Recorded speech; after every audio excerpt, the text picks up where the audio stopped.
অভিবাসীদের আবাসনের জন্য বরাদ্দ দেওয়া $80 মিলিয়ন ফিরিয়ে নেওয়ায় মার্কিন প্রেসিডেন্ট ট্রাম্পের বিরুদ্ধে মামলা দায়ের করেছে নিউ ইয়র্ক সিটির আইন বিভাগ।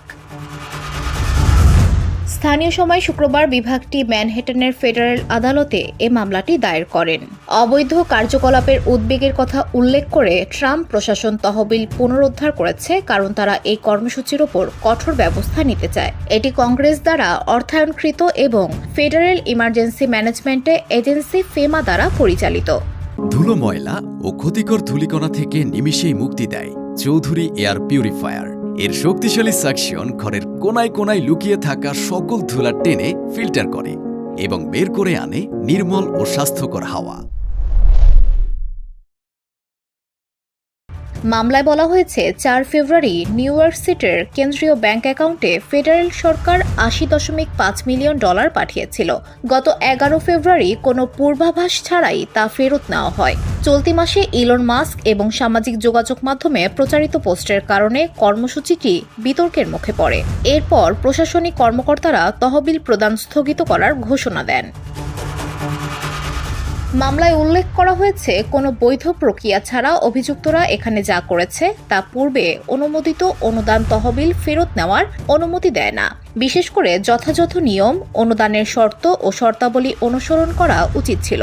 অভিযোগে আরও বলা হয়, অভিযুক্তরা আইন লঙ্ঘন করেছে, পরে এটিকে বৈধ দেখানোর জন্য প্রক্রিয়া অনুসরণের ভান করার চেষ্টা করেছে।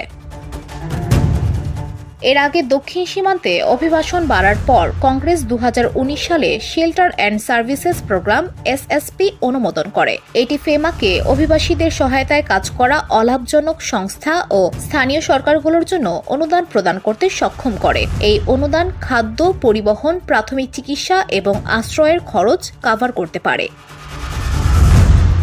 এছাড়াও কর্মসূচিটির বিরুদ্ধে মিথ্যা দাবি ছড়ানো হয়েছে।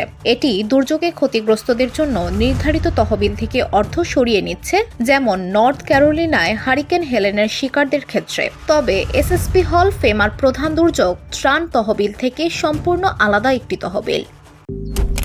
মালয়েশিয়ান প্রযুক্তিতে তৈরি অত্যাধুনিক cleaning machine modern vacuum cleaner যে কোনো ধরনের ধুলো ময়লাকে পরিষ্কার করে ঘরকে করে তুলুন চকচকে ও আকর্ষণীয়।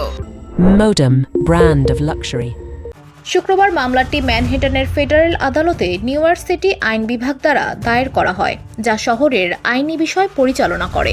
মামলাটি প্রশাসনের এই দাবির বিরুদ্ধে চ্যালেঞ্জ জানায়, অনুদানটি ফেডারেল আইনের সঙ্গে সামঞ্জস্যপূর্ণভাবে ব্যবহার করা হয়নি, বরং এই তহবিল পুনরুদ্ধারকে অর্থ আত্মসাৎ বলে উল্লেখ করা হয়। VOD Bangla news desk.